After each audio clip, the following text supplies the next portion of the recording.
अब इन्जोइङ अहिले यो सक्सेसलाई इन्जोय गरिरहेको छौँ as a unit last year चाहिँ अब त्यो सक्सेस आएको थिएन so we are not enjoying अहिलेको लागि वी आर इन्जोइङ ब्याटिङ चलेको बेलामा 220 रनै बनाएको थिएँ अनि ब्याटिङ चल्यो भने 125 पनि डिफेन्ड गरिदिने होइन जबरजस्ती चाहिँ के हो यो म्याजिकल चाहिँ पर्फर्मेन्स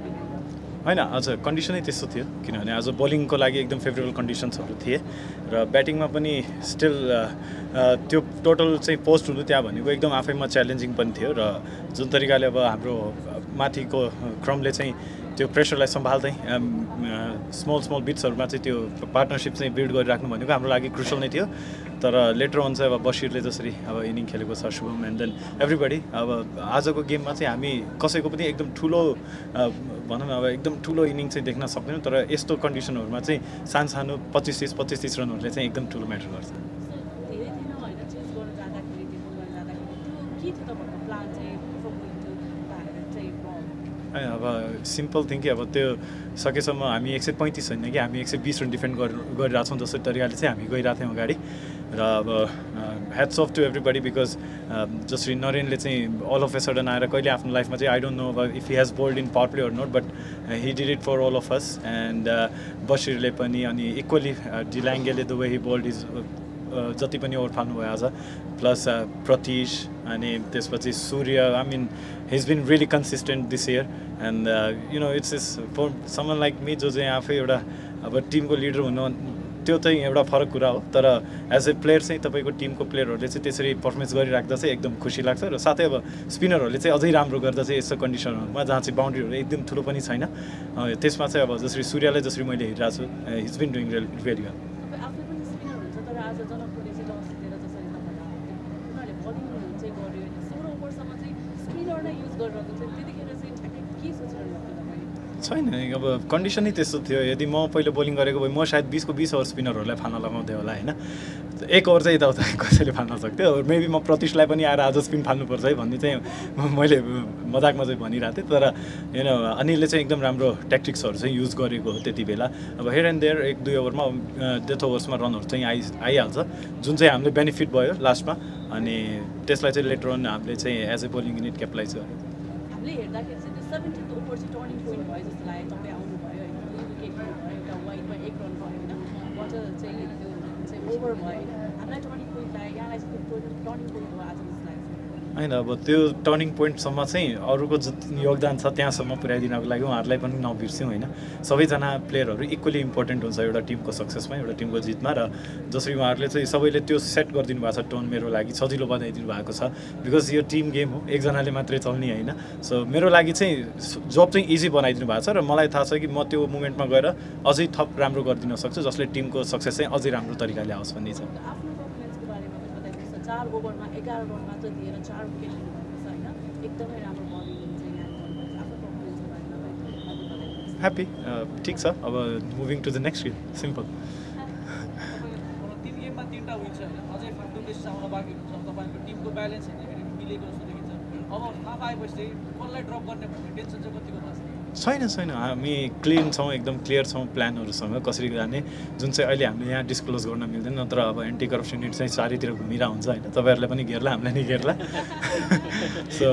त्यो चाहिँ हाम्रो प्लानिङहरू भइरहेको छ हामी क्लियर छौँ एकदमै प्लानहरूसँग र टिमको कम्बिनेसन पनि राम्रो भइरहेछ अब उहाँ आएपछि त झन् अब हामीलाई एकदम ठुलो आशा छ कि what he brings to the team हामीले संसारभरिको जति पनि लिगहरू आफ्नो कन्ट्रीको लागि उहाँहरूलाई खेलेको देखेका छौँ एकदम राम्रो गरिराख्नु भएको छ र it will definitely bring something new to our team सिजनको हाफ पनि भएको छ तर लास्ट इयरको रिजल्टभन्दा तपाईँको बेटर भइसकेको छ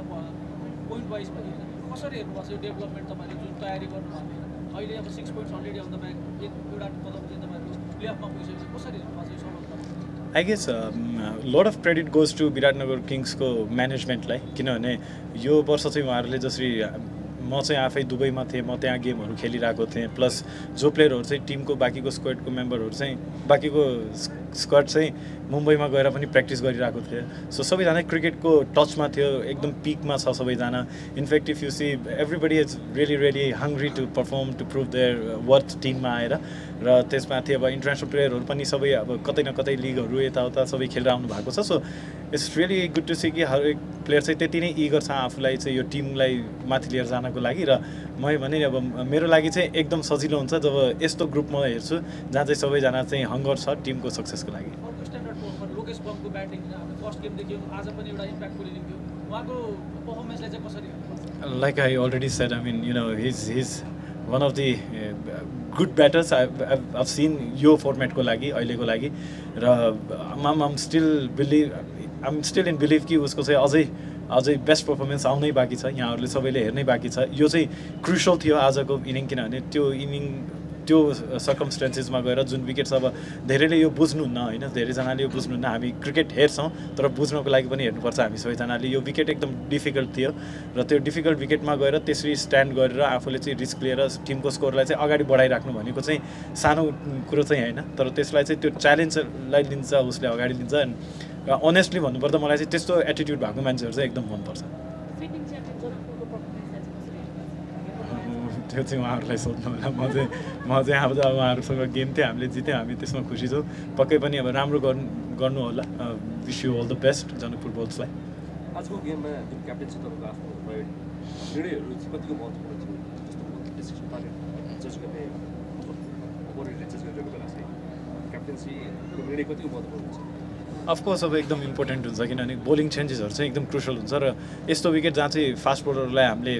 धेरै चाहिँ अरू दिनभन्दा अलि थोरै युज गर्नुपर्ने हुन्छ र फास्ट बोलर युज गरे पनि उहाँहरूको प्लानहरू चाहिँ क्लियर गर्नुपर्छ र त्यस्तो बेलामा म अघि नै फेरि म बिलिभै गर्दिनँ कि खालि क्याप्टेनसिपले त्यो हुन्छ प्लेयरले पनि त्यो एक्जिक्युट गर्नुपर्ने हुन्छ प्लेयरले पनि त्यो एक्जिक्युट गरेर टिमको सहजतालाई अगाडि बढाएको छन् सो डिसिजनहरू यस अफकोर्स अब अलिअलि एक्सपिरियन्स छ खेलेको त्यो खेले बापत चाहिँ अब नेपालको कन्डिसनमा कसरी के गर्न सकिन्छ त्यो चाहिँ अब अगाडि बढिरहेको छौँ र साथै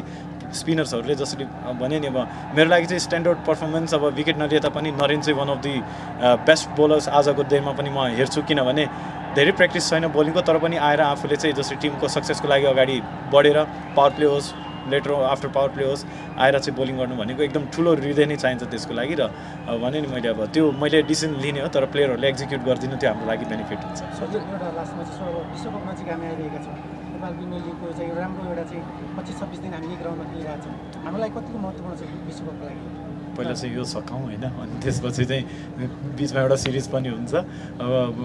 यो त अब धेरै टाढाको कुरा छ अहिले विश्वकप आउनै टाढा छ अब यस्तो हो कि अब यो राम्रो पर्फर्मेन्स राम्रो गरिराख्यो भने अफकोर्स नेपाल टिमको लागि एकदम किनभने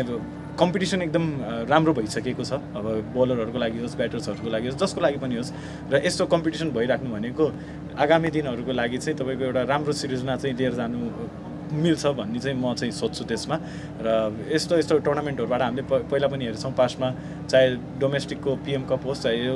एनपिएल होस् जुन पनि लिगहरू पहिला पनि भयो सबैमा हामीले चाहिँ नयाँ प्लेयरहरू देखेको छौँ जसले चाहिँ नेपालको राष्ट्रिय टिमलाई चाहिँ रिप्रेजेन्ट गरेर राम्रो पनि गरिराख्नु भएको छ थ्याङ्क